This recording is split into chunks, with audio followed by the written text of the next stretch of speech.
بسم اللہ الرحمن الرحیم فرمان مصطفیٰ صلی اللہ تعالی علیہ وآلہ وسلم۔ دعا آسمان اور زمین کے درمیان معلق رہتی ہے جب تک مجھ پر درود شریف نہیں پڑھا جاتا۔ صلو علی الحبیب صلی اللہ علیہ محمد صلی اللہ علیہ وسلم۔ راشد عطاری۔ آج کی سنت مبارکہ یہی ہے کہ یہ ناخن ہوتے ہیں، ناخن اس کو بھی کاٹنا سنت مبارکہ ہے۔ کوشش کیا کہ ہر جمعے کو ہی کاٹ لیا کریں۔ اللہ تعالی ہم سب کو بھی کم از کم 313 بار درود شریف پڑھنے اور سنت کے مطابق زندگی گزارنے کی توفیق عطا فرمائے۔ راشد عطاری خوابوں کی تعبیر لے کے پیش خدمت ہے۔ ہم دیکھیں بات کر رہے ہیں، بڑا ماشاءاللہ ہمارا پیارا سلسلہ جا رہا ہے۔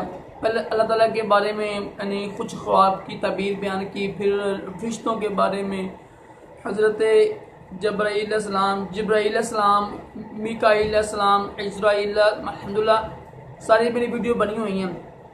پھر نبیوں کے بارے میں، رسولوں کے بارے میں، کہ خوابوں کی تعبیر نہ کسی عالم دین ہی سے پوچھا کریں تاکہ جس کو عربی پر عبور ہو، کیونکہ خوابوں کی تعبیر جو ہوتی ہے نا، عورتوں سے پوچھنا، جہل لوگوں سے پوچھنا، اپنے دشمنوں سے پوچھنا، بے دین لوگوں سے پوچھنا، یہ نجائز ہے، اور اس کی ظاہر تعبیر جو بتائیں گے وہ بھی غلط ہوگی، پھر الٹا نقصان ہوگا۔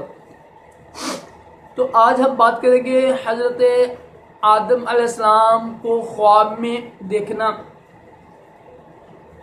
کس طرح دیکھنا کہ وہ ہم سے بات چیت کر رہے ہیں، تو بات چیت کر رہے ہیں تو یہ علم کی دلیل ہوگی نا، کہ انشاءاللہ ہمارے علم میں اضافہ ہوگا، کیونکہ قرآن پاک کی ایک آیت ہے، اس سے یہ تعبیر نکلے گی کہ اور ہم نے آدم کو علم پتہ نا وہ نام سکھائے، علم سکھایا، تمام چیزوں کے نام سکھائے۔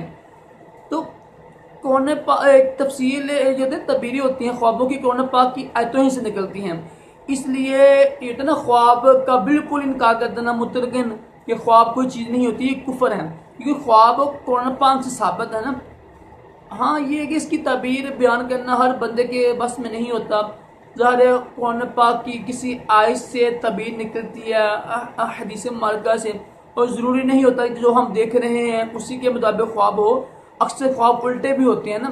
نبی پاک صلی اللہ علیہ وسلم نے خواب دیکھا کہ وہ مثلا فلاں بندہ مسلمان ہو گیا، لیکن اس سے الٹا ہوتا ہے نا کہ وہ پتہ نا حضرت حمزہ علیہ السلام، حضرت حمزہ رضی اللہ عنہ مسلمان ہو گئے تھے، اور ابو جہل کا بیٹا مسلمان ہو گیا تھا۔ خواب الٹ بھی ہوتا ہے، ضروری نہیں ہے کہ جو خواب دیکھیں اسی کے مطابق ہو۔ اس میں نا تاریخ ہوتی ہے، دن ہوتا ہے، وقت ہوتا ہے، پھر انسان کا منصب ہوتا ہے، انسان کی کیفیت کیسی ہوتی ہے، انسان کا کردار کیسا ہے، کافی زیادہ باتیں دیکھ کے ہی تعبیر بیان کرنی چاہیے، ورنہ تعبیر بیان کرنا خطرناک ہو سکتا ہے۔ امید ہے کہ آپ کی ویڈیو اچھی لگی ہوگی۔ ویڈیو آگے یہی بتایا ہے کہ اگر دیکھا خواب میں کہ حضرت آدم علیہ السلام بات چیت کر رہے ہیں ہم سے، تو یہ علم میں اضافے کی دلیل ہوگی، کیونکہ قرآن پاک کی آیت ہے کہ ہم نے آدم کو علم سکھایا، چیزوں کے نام سکھائے۔ ٹھیک ہے، امید ہے کہ آپ کو ویڈیو اچھی لگی، ویڈیو کو لائک کریں۔ اللہ حافظ۔